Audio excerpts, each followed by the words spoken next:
Realizada hoje no Vaticano a 11ª reunião dos bispos que participam do Sínodo para a Amazônia. As migrações e o papel da mulher nas comunidades indígenas locais estavam entre os assuntos destacados hoje na sala da imprensa.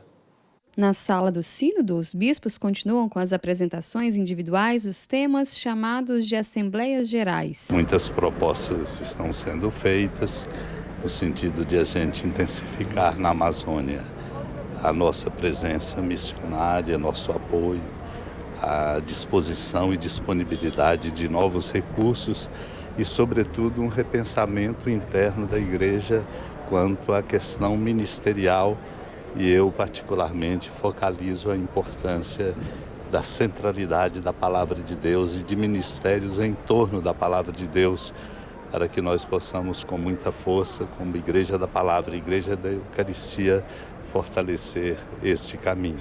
Dom Valmor ainda destacou que o clima de diálogo e a liberdade para expressar as opiniões marcam esse período. É um clima muito bonito de fraternidade, marcado pela oração e fecundado pela presença amorosa, fraterna e acolhedora do Papa Francisco. Todos têm a liberdade de dizer a partir da sua responsabilidade e da voz que representa de um povo ou de circunstâncias, a liberdade de dizer com muita abertura.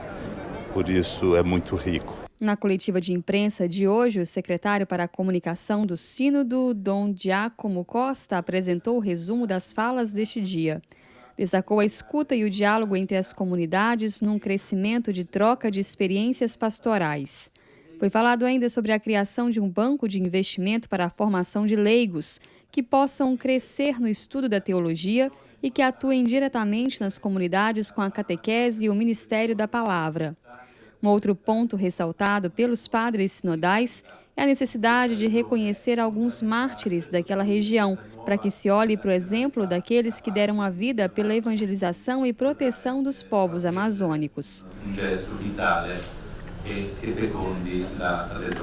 Entre as propostas apresentadas hoje na Sala Nova do Sínodo, uma ganhou destaque: a criação de um organismo episcopal permanente que ajude na comunicação entre as dioceses da região panamazônica e também colabore com a concretização deste sínodo, principalmente aquilo que vai ser definido pelo Papa. Essa socióloga brasileira, que veio como consultora do sínodo e que estuda sistema imigratório na região panamazônica, destacou que essa é uma região de muita circulação, seja pelo êxodo das comunidades rurais indígenas em direção a grandes cidades, mas também a chegada de imigrantes vindos, por exemplo, da Venezuela. A atuação da Igreja em redes de atendimento, acolhida e integração de imigrantes na sociedade. Outro ponto discutido é a enculturação de alguns símbolos indígenas na liturgia. Dom Eugênio atua em comunidades indígenas na Bolívia. Destacou que é possível fazer estudos e dar um rosto amazônico à liturgia que se celebra naquela região. Citou o exemplo de outros países, como o Japão, que precisou adaptar alguns gestos da liturgia por não corresponderem à linguagem do povo. E reforçou: são pequenas mudanças, como alguns sinais, músicas, linguagem, mas sempre com cuidado de salvaguardar o que a fé e a doutrina nos dizem. E afirmou: existem elementos que não mudam, não mudaram em 2000 anos e não vão mudar, mas outros podem ser estudados para melhor comunicar às pessoas que vivem ali. De maneira que parlino alla gente que vive. Um ponto que sempre tem surgido é que o sínodo, mesmo sendo para discutir uma região específica, tem contribuições à Igreja Universal. Ao pensar a ecologia integral, nós estamos pensando o mundo, a casa comum no mundo.